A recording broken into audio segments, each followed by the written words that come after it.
Thank you.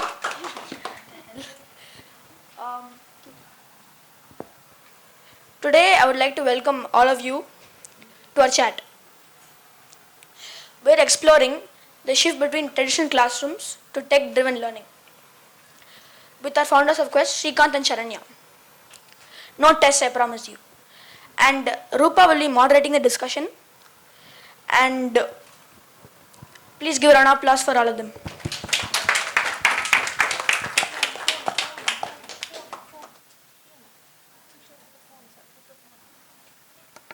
Also, please put your phone on silent so that it doesn't disturb anything. So, yeah. Thank you.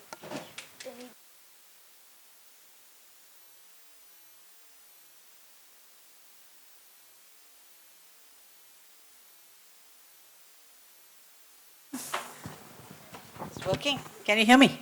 Yeah? Can I have a big hi from my young friends here? Hi. Hi. Hello. Hi. Keshav and Maitri, right? What's your name? Yeah. Thank you so much for that little nice introduction for all of us. I'm so thrilled to be here. When Sharanya called me some time ago and asked would I be a part of a discussion on self-directed education and learning, I said yes. Only because this is something that's fascinated me. And I was thinking about the journey that got me here on this place today. I have met many of our Quest friends outside of Quest and at Quest itself. And I've always been fascinated with their energy, enthusiasm, inquisitiveness, and most important, that happy smiles. From the time I came down today, I've had nothing but smiles. So it's so nice. A big hand to our young friends here for what they're, really doing. It's really fantastic. So I was just talking about, how we all got here. All of us would not have got here if we didn't have a thought about what was being done in this whole process. And it really takes a change, it really takes a thought process, a change in an attitudinal shift to get here to this form of learning for ourselves, for our children, and for the generations before that. You want me to do something? Okay. Okay, right, okay. So, I have been involved in education since 1980, when I graduated from college. I am a speech therapist by training. Today I do a whole lot of administration, but I've been teaching in higher education for, 40 years. And I've worked with several schools in Chennai city, working with children, mainly one-on-one. Especially for children who have had challenges of all kinds, not necessarily disability. And the ones who have survived and today are, emerged as great human beings, accomplished in what they do lovingly, is because they've all had a chance to learn differently, even within what we call as our traditional school system. So I was really fascinated that if you can take a child out of a traditional school system and put them whole time into a system that nurtures your skill sets, what would happen?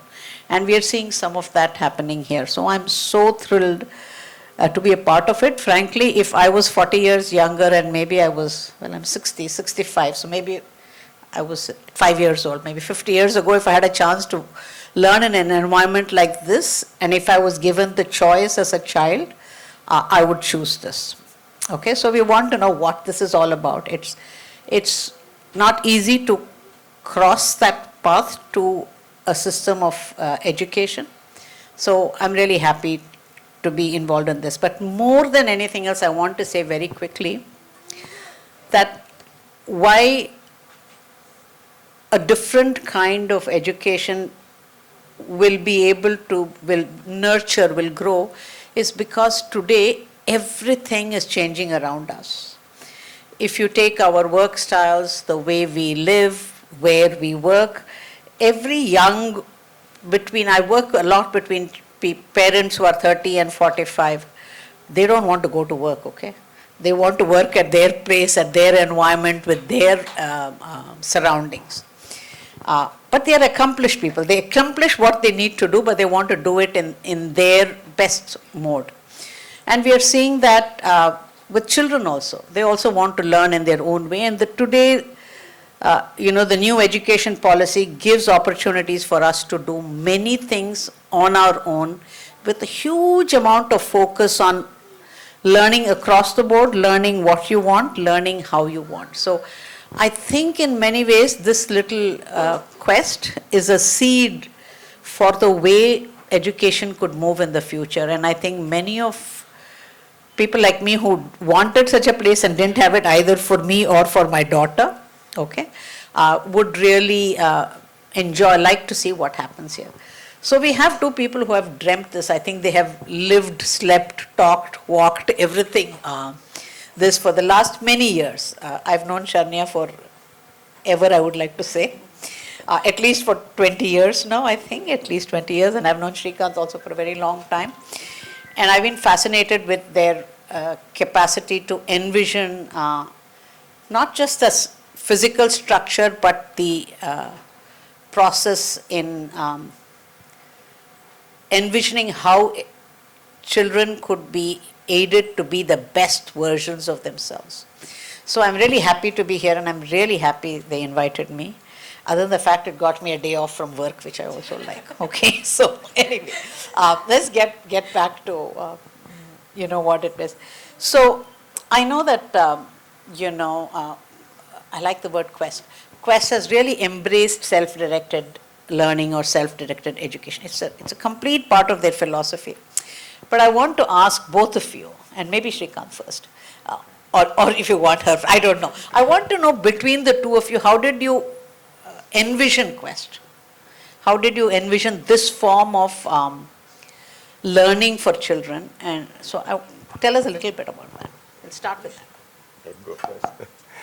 Okay, so where do I begin? Thank you so much for that lovely introduction, Roopa.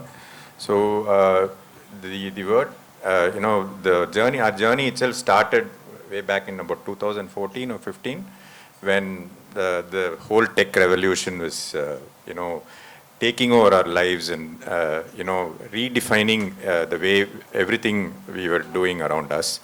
And, then we had a wide open canvas as to, imagine what education should be like. If you take an alternative to a conventional system, we knew that it would be, alternates will be on the anvil. So we had multiple rounds of, I still have a drawing book which I bought and then, had from a tech-enabled, gamified system to, the limitations of that, and then will we be like everybody else if you do that?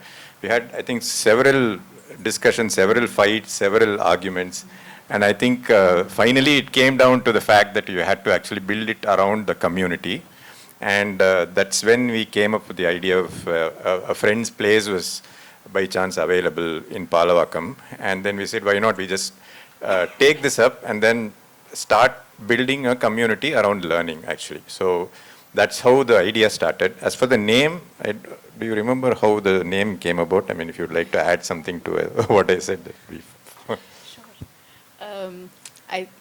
The name itself came from the fact that we had a few discussions around what is it if it's a journey and not something that's just locked into naming a place, right? We were talking about how we wanted it to be something ongoing, because you never stop learning and you never ever say, okay, this is the school I learned in and that's it. Right? So then we said maybe similar to Pursuit of Happiness, something along those lines, and Quest came up from that space. Talking about the many discussions and the fact that we wanted to depend on a community also came from the fact that we said if we've done what we did with Altius Foundation, Gift a Future, I think the journey itself for me has been volunteering with an organization that Srikanth and friends had started. And there we would do something called dream mapping. And dream mapping was essentially talking to 8th graders who at that point, finish Right to Education Act. So they have a choice to continue education or not. And there is a financial support that the family would need to continue. And the fact that 4 years in, they have to look at a future that nobody is seen, right? The fact that you could go to college and all of it is in their minds a wasteful effort when you can actually do a job and earn money right away. But to stitch that map and say that here is the possibility was something we had done for a decade at that point. And these were government school students actually across Tamil Nadu. Yeah. So having seen that, where you could really get a family to see the possibilities of a future, came up the idea of what if we have a community space that's open for everybody. And then when we thought of a friend's place, one thing Srikanth said was it has to be in an urban environment because you want the family to be involved in making this choice, not just the fact that the teachers and the children are involved in this. And that's how our 3-part model also came up, where it's the parent, the child, and us. And the conversation itself is between the 3 of us, and it continues to be, as many of our Quest parents here would say, we call them in a lot. We have a lot of conversations. Anything that's, going well, anything that's a worry at home, we're available. And that really makes us feel like we are the, community, we are a family. And in a large way, for me, that's been what, say, a Roopa auntie has been to me. She's my best friend's mom. And at any point, she's there to advise me. She's a mentor for me.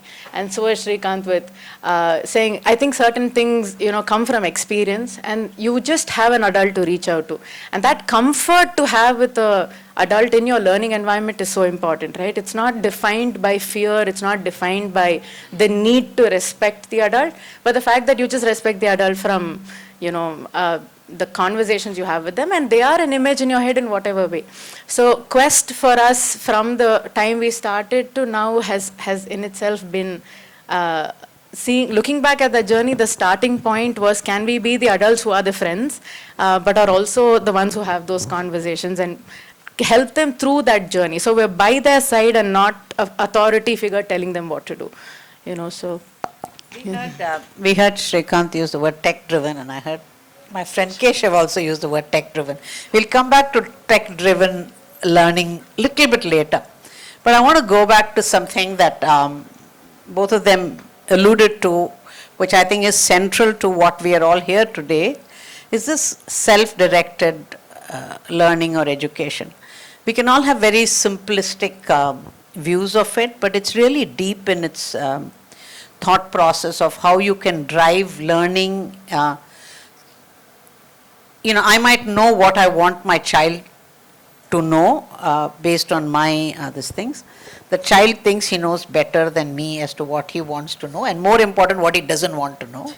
Okay, so how do I use this motivation to help a child learn what he wants to know, but also give him the skill sets for him to navigate this world through his interests? Okay, so let's say I'm talking 2 generations, my generation, Sharanya, my daughter's generation, and then the next generation of children who are growing up. Clearly at my time, we had no choice to do what we wanted to do. The system drove us. I had to decide as early as 11 years of age that I wanted to be a doctor or not, because what I chose next depended on what I did that, and no choice. I think it was a little better, at least I was a little better with my daughter, letting her do what she wanted till she found herself, which was very much later. But then I think that if any of us had that opportunity, and I would think any parent here will think, if we were given the opportunity to explore some things much earlier in our life, maybe our trajectories would have been different. So I really want to ask, Sharanya and Srikanth, that the self-directed learning is fundamental to what this learning environment does. It's not a board, it's not like your CBCS or SSLC board, but it is about the way you learn. So I want to know very simplistically, if you were to define, self-directed education, how would you define it very simply, without much complicated words? Okay. Very simply. Okay, so the way I think about it is the difference between an institution and an environment, actually. So we have Quest. Quest can be seen as an institution, or Quest can be seen as an environment. So that's essentially the difference. If Quest was an institution, our approach would have been very different. We could have been, having teachers. We could have been affiliated to a board and followed the, certain very structured linear path to education. Or if Quest is an environment, we say, in an environment there are triggers for learning. The triggers can be all the resources available in the environment, or it could be the people who are available in the environment. It could be your own peers who are having a deep interest in a certain, topic or subject matter, or it could be the all-pervasive virtual world, which is, you can't get away from at all, actually. So all of these become available in an environment, and access to learning, it becomes so simple and easy. It's only your own, desire to decide what to learn and how to learn is something which the environment has to bring out. So that once the individual, the child, gets this innate ability which all of us possess, but which comes to each of us during different points of time in our life, if once they get that ability, then they will become a self-directed learner, which is the overarching objective of what we are trying to do here in Quest. So they were very careful to not impart learning, but provide triggers for learning, which is a huge difference, actually. So the difference is from a teaching to a learning environment. Exactly. Exactly. So, one of the things that can either it attracts children 100%, can attract or turn away parents who feel so responsible for their child's education, is this word unschooling. Unschooling is very glamorous for the children because they feel it's not school, okay? But for the parents, it's a door you have to cross. So I want, Sharanya to just, because they use, Quest uses unschooling all over the place, and then it makes you curious to know, what is this unschooling about? I know it's got a lot to do with the self-directed learning concepts and all, but how did you figure this word unschooling? Why do you use it? What was your point to bring that word in? Yeah, so when I researched about how, education is evolving in many parts of the world, some common terms you'll probably hear is deschooling, world schooling, unschooling. Of course, homeschooling is familiar, right? But these three words kind of stand out because you're looking at a very small percentage of the population actually, having a sense of it and actually practicing it as well. Now, world schooling felt like you get to travel and you learn as you travel, and that's mostly it. And there is no real curriculum necessarily stitching it together. But unschooling was a beautiful concept where you leave the learning in the child's hand, but you also look at it as, can I assist with a broad structure or a path, which are suggested paths. It's not necessarily saying this is where you go and this is how you go, but here are ways in which you can go, so they don't feel lost. And homeschooling does fall on very heavy structure that a parent might entirely take care of as well. So unschooling felt like, kind of the middle ground, and it was something we related to.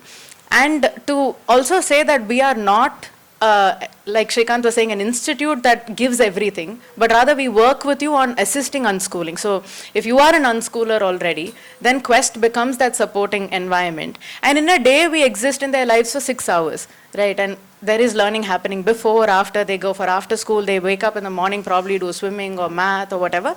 So Quest then becomes, what do you do in the 6 hours that you're here, rather than what can we do everything in those 6 hours.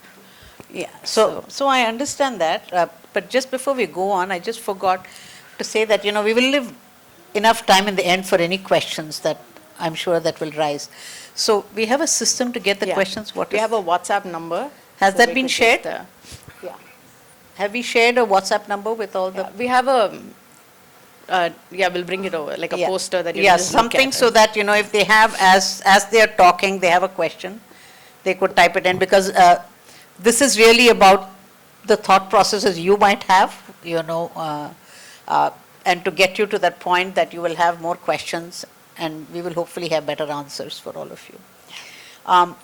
So now we are talking about unschooling. We are talking about all this self-directed learning. It sounds like this utopia, right? You can actually go and learn what you want, right? How you want.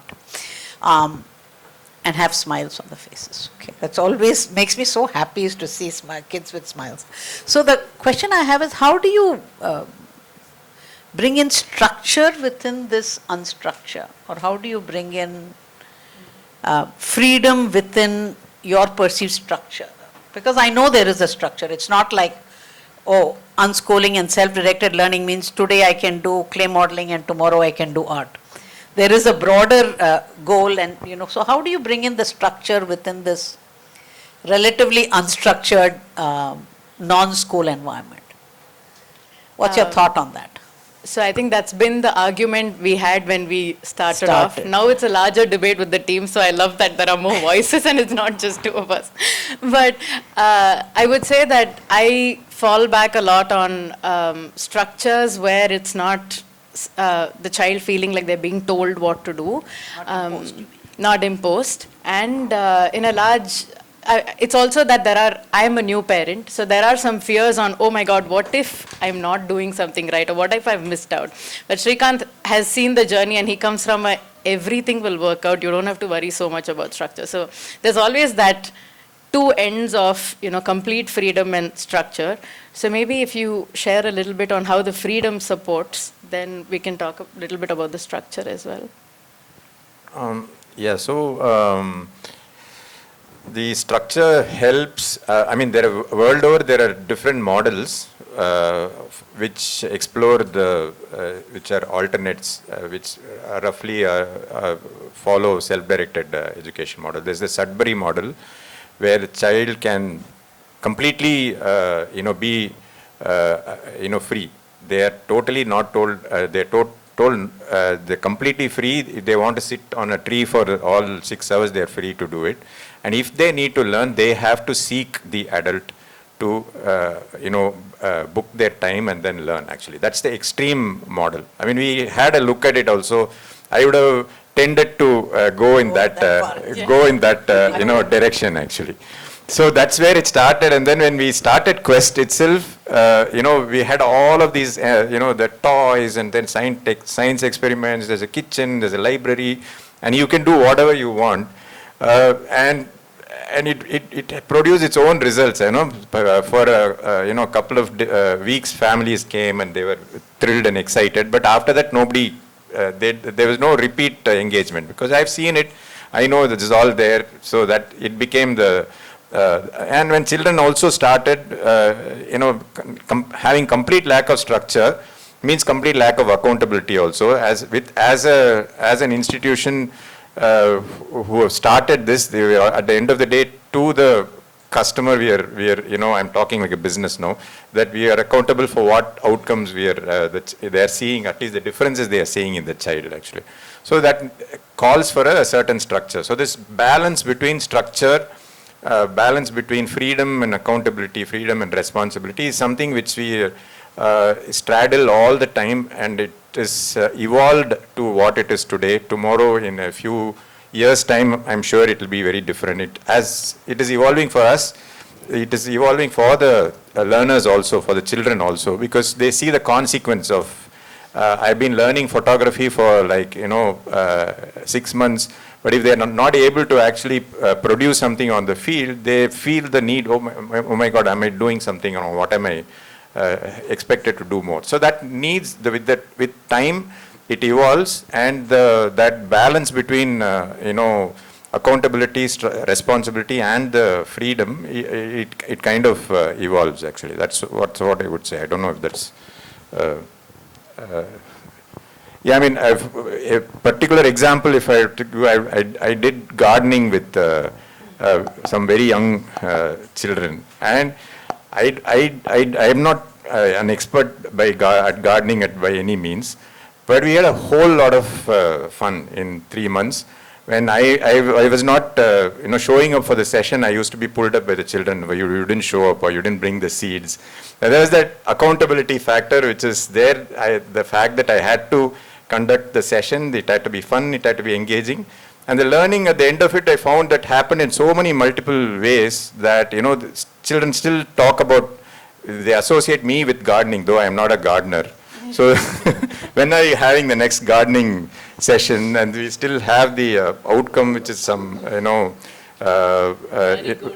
marigolds and then lady's finger and brinjal, which are still there in the back. So that's a powerful seed of thought and a certain access that I can do this whenever I want to, which has been set actually. So that I would say is what I was seeking to do. And this would have not worked the same way with a very, very structured approach. I had there was a kid I was working with. I started working with him when he was a child with hearing impairment. And I started working with this young boy. He's quite famous now, but he was about 3.5. And I was helping him. He was wearing hearing aids. And I was basically his speech therapist, helping him hear and speak better. This kid, when he was 5 years old, learned to play tennis.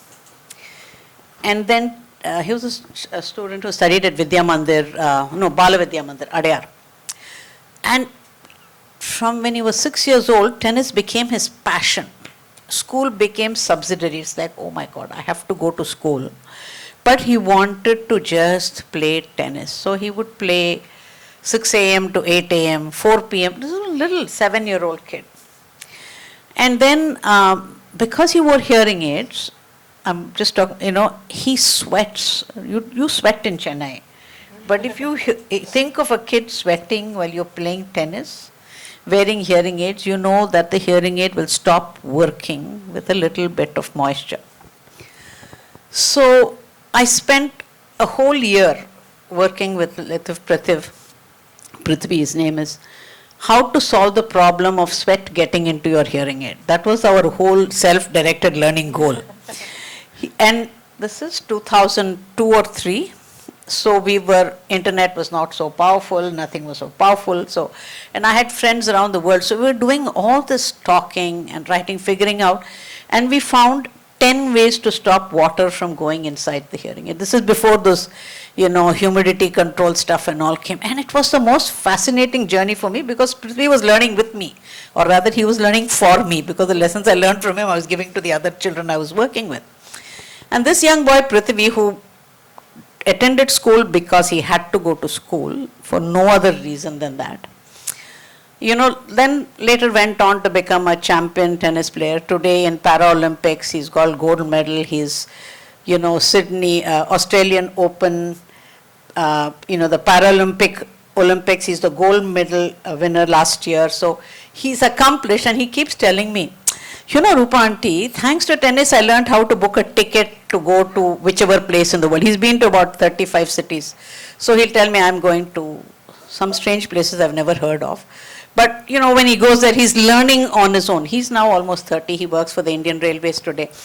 But I lived that journey with him, where he did schooling because he had to. He went to SRM University. He went to LIBA. He's got all kinds of degrees, but I'm 100% sure he doesn't know what he's supposed to know in those degrees. But he's an accomplished young man. And today, this young boy goes to these little, flats, the apartment complexes where they have sports things, and he's coaching young kids to be like him. He's telling them, don't go to school. Practice tennis, 8 hours a day, and I'll teach you everything else you need to know in life. So Prithvi I should bring Prithvi here. He's one of those real heroes of how he made his passion as a kid into a real lifestyle, And he is a fantastic kid. I've told him he can't see me until he comes and shows me his gold medal. So he's not come to me because of that. But he's about 28 now. And I've known Prithvi since he was 23. That's why all of this, different ways of learning and helping a child grow really fascinates me. And that's part of it is my reason for loving Quest. So the question I think that many parents will have. How do I know my child will fit into this? How do I know as a parent I'm ready to take that step to have my child learn differently? Is there something, is there a type of parent, is there a type of child, is there a, anybody can fit in? How long does it take for somebody to get adapted? It's not an easy process. Yeah, and I don't have a straightforward answer also. Okay. But maybe some parent will tell us later what made them make that's a that good step. one, yeah. I think that's an important question. Yeah. That's a very, that's the first step. Yeah. Actually. But I think just from the conversations we've had with people during open house, and we do open houses, almost every other weekend, the questions we get asked there has given us a sense of the people who have actually signed up. Of course, open house is like the first step to understanding what unschooling is. So mostly at that point, the decision is already made, saying, yes, I would like to know more or not. The know more, I think, comes from a place of, I would like to work with the environment. So I have a lot of sense of what my child is doing there as well. And if you take a parent of a slightly older child, obviously developmentally the child is not sharing a lot at home, this becomes the environment where they're sharing a lot. So that connect we have with the parent allows us to have that conversation around, oh, this is happening, that's happening, and that comfort gets established around that time. So one, I think, clarity in communication, the fact that there is a lot happening between us. This also means that, we are in some way not instructing and looking at outcomes, but rather looking at how can we weave this together. And therefore, a certain understanding of what Quest does and what they expect. So that deeper level of, how they perceive learning. Are they also, looking at the child having autonomy at home? If a child has a lot of support at home and they don't have to do anything, they usually struggle in an environment like this because they're hoping the adult would assist them. And I'm not saying this is wrong or right, but just that there is a transition. And then when the transition happens, you see the child going back home and exercising autonomy, which then becomes either shocking for the family or the most welcoming thing. So that's also been something where we feel like the conversations we have with parents who are happy is, I love that they do this on their own. They're so much more confident, so much more happier being a learner.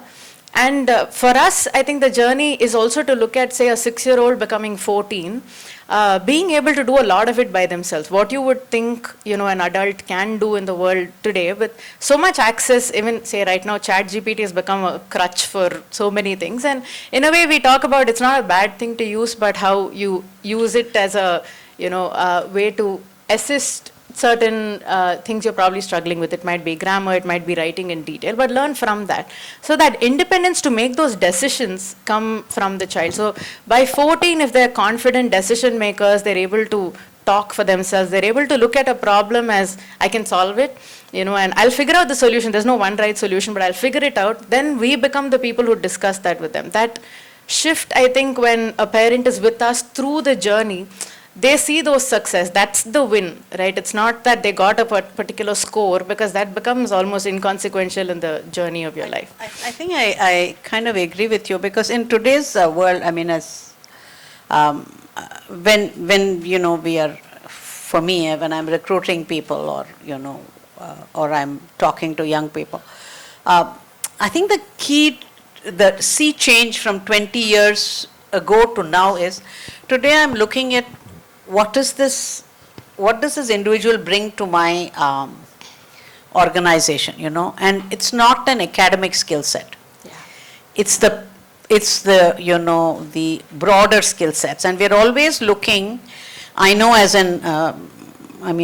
spend quite a bit of my life interviewing people for jobs today, and we're always looking to see, I want a radiologist, but what does a radiologist plus for me? And sometimes it's that plus that makes the difference to hiring, because you may want to have some degree or licensure, but more and more our world is moving away from those boundaries of, where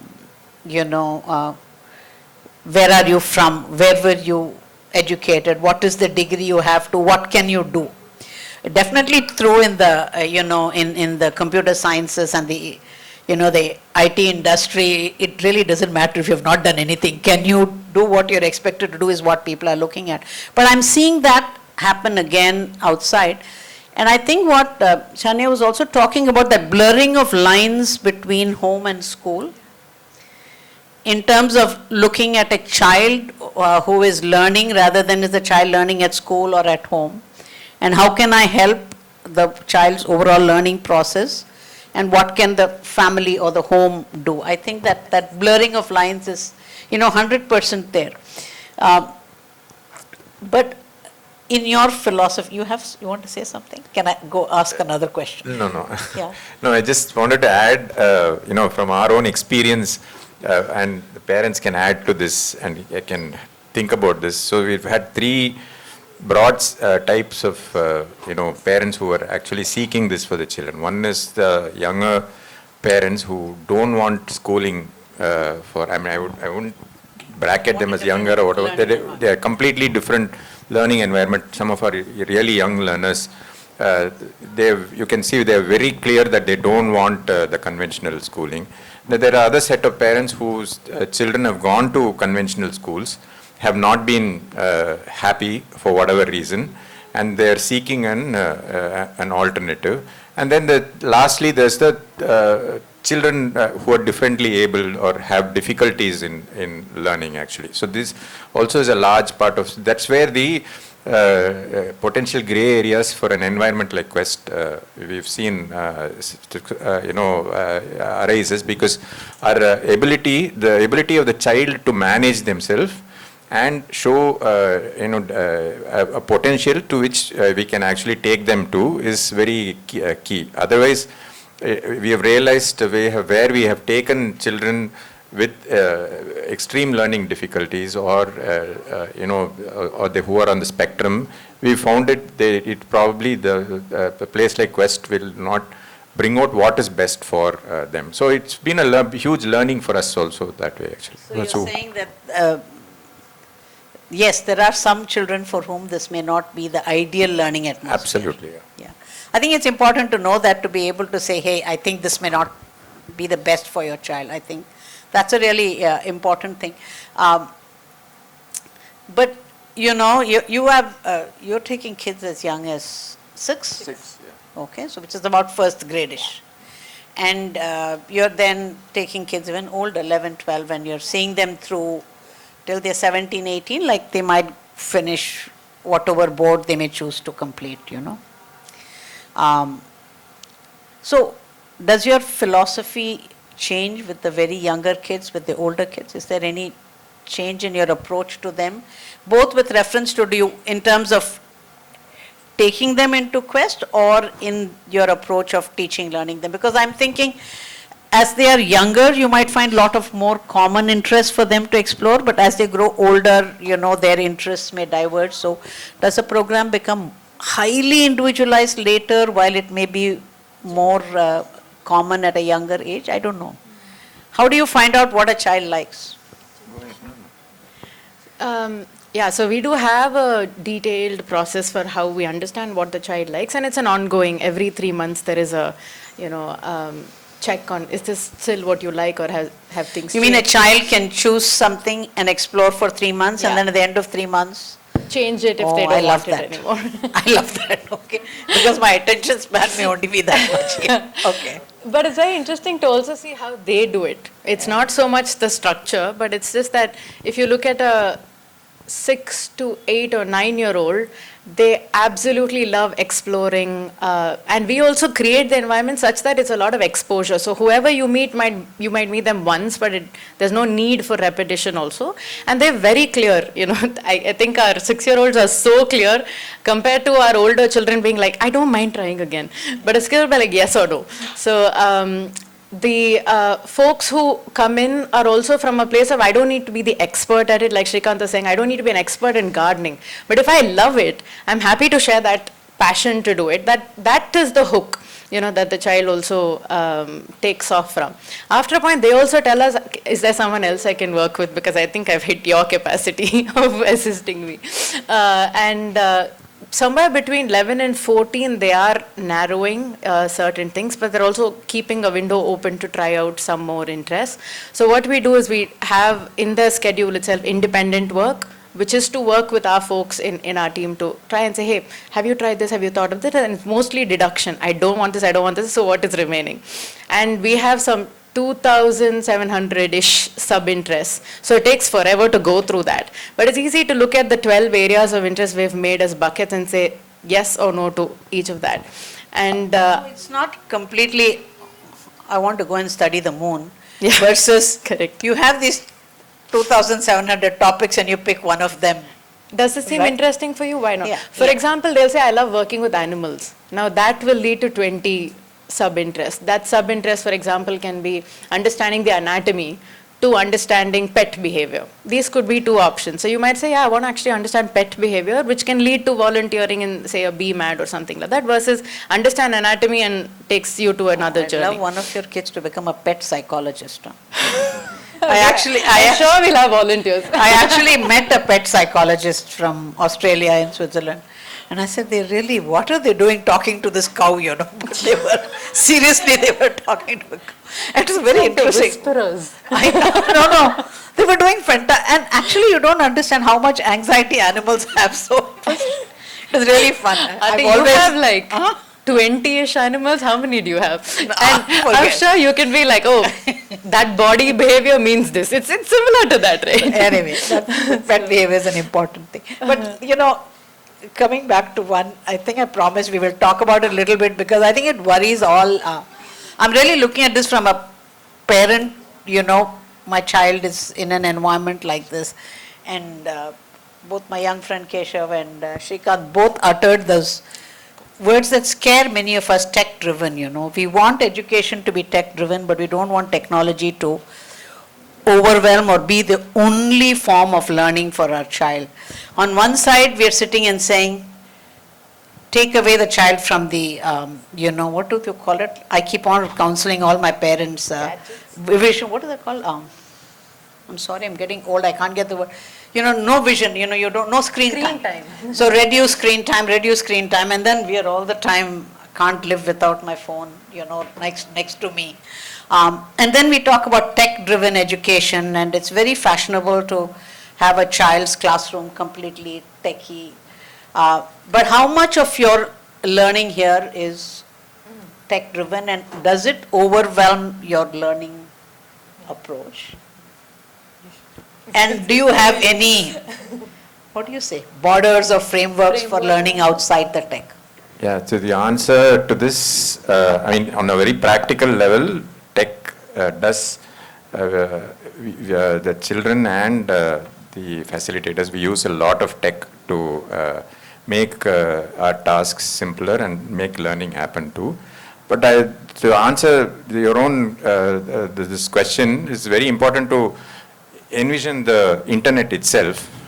If you really see, it's like on the mass, it's like an ocean of knowledge, information, misinformation, everything is there, And how we use it is completely in our hands. You could, or if you narrow down and take say something like a YouTube where a lot of learning happens and a lot of mislearning also, or whatever is misinformation also is spread. If you take that, you could be going down a rabbit hole, just going by the algorithms driven thing and getting your mindset completely shifted in, which is the fear which most parents have, getting stuck to a certain point of view, a certain routine, or just going down a rabbit hole where you can't come out of, where you get addicted. If you make it a broader sponge from which you can actually gain knowledge, and you're not driven by the algorithm but consciously make choices for learning different things. From YouTube can be a great enabler, and there are several fantastic learning channels out there from which you can actually learn.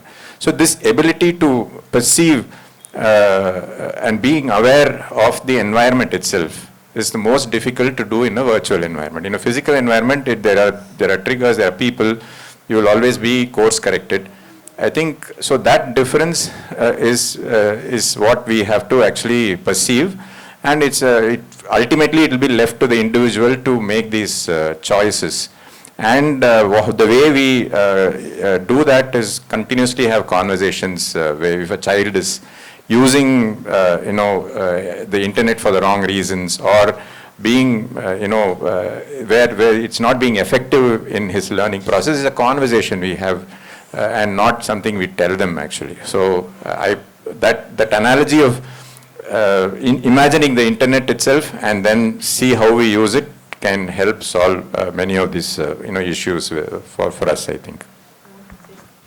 Yeah, I also feel like we look at tech as a broad umbrella, we all tend to, and tech itself is not the villain, right? It's that division of, is it entertainment or is it educational? And here I think we consciously design a lot of it to err on the educational aspect, with the fact that you have a choice to do this or not. So if you do see Quest on a weekday, you'll notice that they're not drawn to the device in a way that, oh, I can't be without it. But also there is a purpose for the device. So you do go to your iPad. Yeah, yeah. As a tool. As a tool, yeah, yeah. So, I have 200 other questions we can talk about, but I know we have 2 days, today and tomorrow. Yeah. And you'll be able Auntie to Mike. I know we have today and tomorrow, and you'll have not only an opportunity to see the kinds of things that may be going on in this wonderful building, but also see the demonstration of actual happenings from our young friends here, which is, I think, kind of, you can look at the outcomes effects. But what I do want, as I know this is probably the first session for this 2-day program, if there is anybody, we'll go to the young ones later. First, we'll give the adults a chance. If there's anybody who has a question, we can, there. Could you just read it out? I do want to take one question from the... So this question is from Bharat. We are sold on SDE and Quest, just waiting for Veera to turn 6 next year. Just one question. How do we help our parents, grandparents, to get onboarded to this way of learning? Are there any stories of parents in Quest community solved or solving this problem? I know this is not an easy question, but some inputs would really help us to bring some understanding to them. I'm going to pass the mic to one of our parents. I'm the oldest parent, I guess. Hope so. Next to Leonardo. I am basically a non-conformist individual, but a very conforming parent. So to strike a balance between the conventional schooling and the parental expectations and how your child is unique in their own way is a very big question, and I don't think you can get a very clear answer. Coming back to the family, that's what you meant, isn't it? How do you convince? They'll never get convinced. You just have to decide what you need or what is right for the child. So when it came to my child, there's always a conflict between what your child wants and what you as a parent want. The parent always says, I know better. The child always says, I don't need what you advise. So that conflict, I don't think we need to essentially resolve. It will get resolved on its own. Allow children to decide, that will suffice, I guess. You will have all sorts of issues like the rebellion behavior as a teenager, not listening to elders, all that will happen. That would anyway happen, whether the child is in a non-conventional setup or in a conventional setup, that would anyway happen. So we don't have to try and resolve every issue, it will get resolved. I never made an attempt to, I live in a joint and extended family. I never explained my side to any of them. Okay. Is he going to a school? Yes, he's going to a school. Is it, it's not a popular schools like, Vidya Mandir or, which school? He goes to a learning space, it's not a school. That's when. So you don't have to, bother yourself figuring out answers to explain everybody. It is next to impossible, I would say. So I think I've answered. That's so fantastic, okay? So fantastic. I'm reminded, when she said this, I'm reminded of one powerful value. I keep saying it, I keep doing it, but I keep thinking of my dad. When I was 15 or 16 and I didn't want to do medicine engineering, I said I will do occupational therapy. Nobody had heard of that term, occupational therapy. So my whole family is there. My father just said she wants to do, I'm going to take her to Vellore and she's going to go to occupational therapy. I went to Vellore, CMC Vellore, joined occupational therapy program, and I didn't like I didn't like my principal there, okay, for no reason. So I said, I'm going to do speech therapy. My father thought I was really crazy. He said, okay, you're going to speech therapy? Okay, move. Do speech therapy. The entire family really told my father, you are really this thing, what is she going to do? There's no job, blah, blah, blah. But this feature of my father standing by what I said I wanted to do and let me do, fail, pick myself up back again and do again, stood all through my life and everything. When I wanted to get married, I wanted to get married to somebody my parents weren't really keen that I should get married to. But my father just said, she's decided, it's her responsibility, so she's going to live through that. And that kind of, in every small thing that has stayed with me. So when I had to make some of those, unconventional choices with my daughter, it was just easy to say what you said. That's what she's going to do. That's what she likes. And we don't really need to address this to the larger community. We also know we may just step back from whatever decision we have made, but that process of taking that onus for that decision and making that change, there's nothing absolutely wrong. In fact, true learning comes from that. And we see it in our children. We see them explore something, drop it, go into something else. It's not like you can't do this for 6 months. It's like, I found something else I want to put my eye to. So I think it's so fantastic what you said. I mean, truly it's valued, truly valued. We have one more Yeah. question. Yeah. As a parent, we are ready with the courage to put them in the unschooling environment. But one thing we are not clear on the global picture on how this education will be accepted. This query is specifically from the parent who don't have much contacts and more knowledge about their future. Before I give it to the unschooling experts to answer this question, you just have to believe. And if you believe this is what will work, it will, because we will make it work. The other thing I can tell you, having been in education for 50 years now, from 45 years, everything has changed. The way we learn has changed, the way we need to learn has changed, and what we need to learn has changed. So when you look at it really futuristically, having the capacity to learn is more important than many other things. And therefore, I think more than the children, the word may not, courageous is one word, but I think it's just stepping through that door and figuring out what will happen. I don't know, I can let you speak. In addition to that purpose and conviction that the child has, the purpose and conviction the child has. What we've also figured is that a network of adults who are able to say, hey, I know a learning space, college, higher education, whatever, coming in from a place of I've done it or someone I know has done it, and that's something we've begun really valuing and tapping into as a community. We designed something called Life After Quest. So by the time you're 14, you're already saying these are things I like and I want to spend a lot of time doing it. Start meeting folks from that place. You might be someone interested in something to do with food. You might be cooking upstairs and you're like, I like plating. Is there a future here? Talk to someone from, say, the restaurant space, someone who's a chef, who's a pastry chef, but figure it out by speaking to them. Because even for us, we might think we know the answer, but the colleges and the career options are changing so rapidly.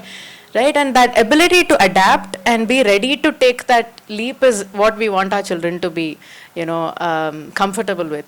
So tomorrow, actually, we have 3 of our learners doing that as well, where they're talking to people who are going to be panelists from spaces they wish they would, be in the future. And we had a couple of our learners doing, well, they're all here. A couple of our learners also, during getting to know your panelists, bow down to them saying, oh my God, you're the future me. So it's going to be fun, but that's really what we want for them, right? The fact that we have given them that skill and they're good to take it from there. Do you want to add to this? No, I think. We're almost out of time. We have one question she wants to ask. Yeah, please. You want to? Unless you can hear me. Okay, I'll try to be articulate. You had mentioned that, that 6 months of photography where you keep trying and see where that effort is taking you. If it's not good, it's what can I do better and all of that. So in that time, how do you ensure that the child either doesn't get complacent or like has a burnout where they're like tired of trying in that space of time? So is there something along the lines of patience and continuing to try that you speak about with the child? Because we want instant validation sometimes. If you don't see a result, you're like, what is the point of this? And for us, like you said, those who are traditionally in schools that drove us with like a lot of fear of failing, or you won't get this rank, you won't get this mark, we're driven to do something. It's out of a very, very agitated space. Of course, it's not coming from a positive space. But when you're trying to inculcate some sort of, self-directed learning, how do you teach them to, or at least how do you show them the value of like patience and trying something out and perceiving and then being okay with it failing? Because we are not, I don't know, as adults at least today with, I don't know if we're okay accepting failure. I don't know if all of us are mentally strong to accept failure and move on from that or pick ourselves up. So with kids, is it easier? Or is it that they don't have as much, maybe an ego hate or, basically the idea of failure or perceiving and not having to become lazy in those 6 months or burning out in those 6 months and saying, I've done too much of this and I can't anymore. So how do you deal with, that aspect, like when it comes to patience and teaching them to keep trying or move on and come back to it? How does that part of it work when the emotional aspect of things come into play? So I just wanted to know. I think so. I'll go first. Yeah, so I think here's where the role of a facilitator comes in. It's essentially understanding which is why something like the Unschooling project it can never be a mega scale size. So we have a very compact size, and then where every facilitator understands every child and what drives the child, what are their insecurities, what are their strengths, and this communication, certain awareness and understanding of the child and the communication with the child is very, very crucial. We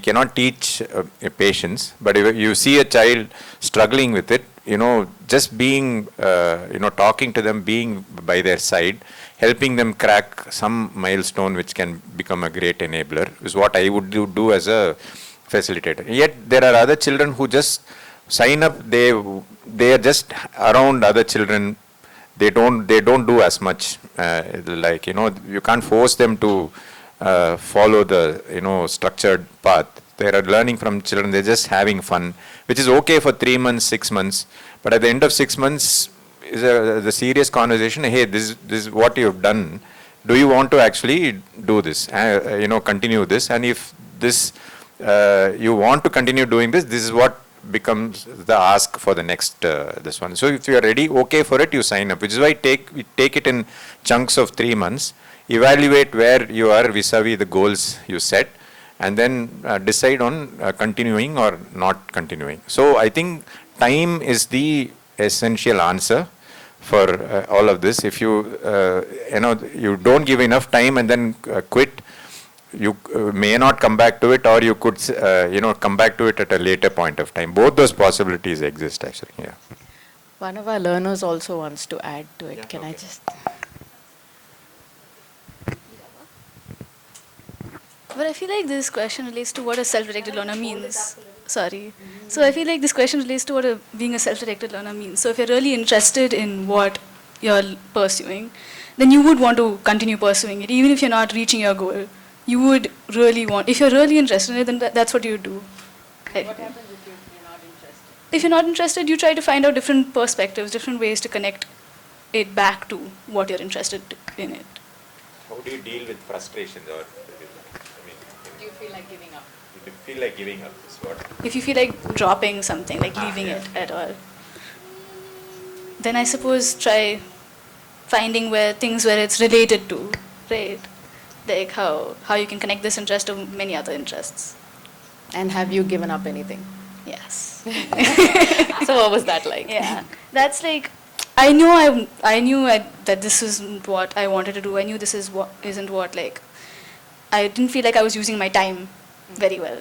So I tried to find something where I felt like, okay, I'm actually interested in this and I would rather do this with my time rather than that. So it's my own decision. So that's what I feel. This is what a conversation is like. Can I just say one more thing? I want you to know that today in our country, the way higher education is being envisioned, when I talk about higher education, I'm talking post-school, okay? When all these children get to that 17, 18, 19 and they want to figure this is what they want to do, 5 years or 7 years from now, our entire education at the higher education system is going to be completely different. I tell you as someone who is working in that space to make that change with great difficulty. We have some centers in India today which are very open, very much like Quest. You go to Ashoka University, you go to, there are 3-4 other universities, so open about these learning systems. But today we are encouraging, we are talking all this tech-driven and all that, we are encouraging 40% of our children's time in colleges for online learning. Learn what you want, from whichever space you want, wherever you want. Okay? We are saying you learn 2 things at the time. You want to do English and you want to do architecture, do both degrees at the time. You take your time to do it. You do 1 year of something and you don't like it, get out and do something else. Be your own learner, design your own learning program. And that's going to work for kids who have learned to make these choices earlier in life, who have figured what their strengths are and what they want to do. So I really think that being able to inculcate making those choices and taking responsibility, you call it failure, it could be a challenge, Failure is a funny word because at my age I can say, sure, I failed at something. At that point I was really distressed with my failure. But it was a learning point for me. So I think there is really this openness in conversation and to be what you call as child-centered learning, where the child is a part of the learning process. It makes a huge difference as the children grow up. And I just wish I was 10 again. I would enjoy the things to do rather than go to school. Yeah. 6 is even. Well, yeah. But I can think the things I want to do at 10 and I couldn't do, so 10 is my fulcrum point. Yeah. I live vicariously. I have this child who's the same age as Akira. So now I know. 6 years from now, one spot for the I think we need to stop. We're always around, we can catch Yeah, up. so we have 2 days of people around that you can question, and I know that maybe one of you want to do this one-on-one thing. If there's any question or comment from the youngsters, I'd like one to finish. Anybody wants to say anything?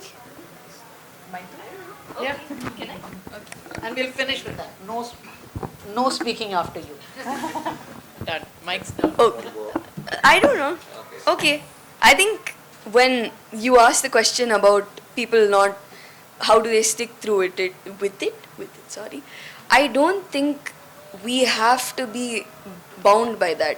We have a 3-month trial period, so we can tell if we like it. We don't have to stick through with it. And I like that we have so much inclusivity, that I can say, oh, I'm not interested in this, I want to do something else. I think that's really interesting because you don't find that a lot. And people aren't very open with that, but they've really created a space where you can do that. So I think that's really, really cool. And yeah, that's what I was thinking when you asked that. So yeah. Yes. Okay, I'm back. To close, I'd like to give a big thank you to Roopa and our founders for sharing their powerful insights. So take what you've learned today about how tech enhances experiences and why personalization matters, and think about how you can help shape the future of education. So thank you for joining us, and let's keep pushing innovative learning.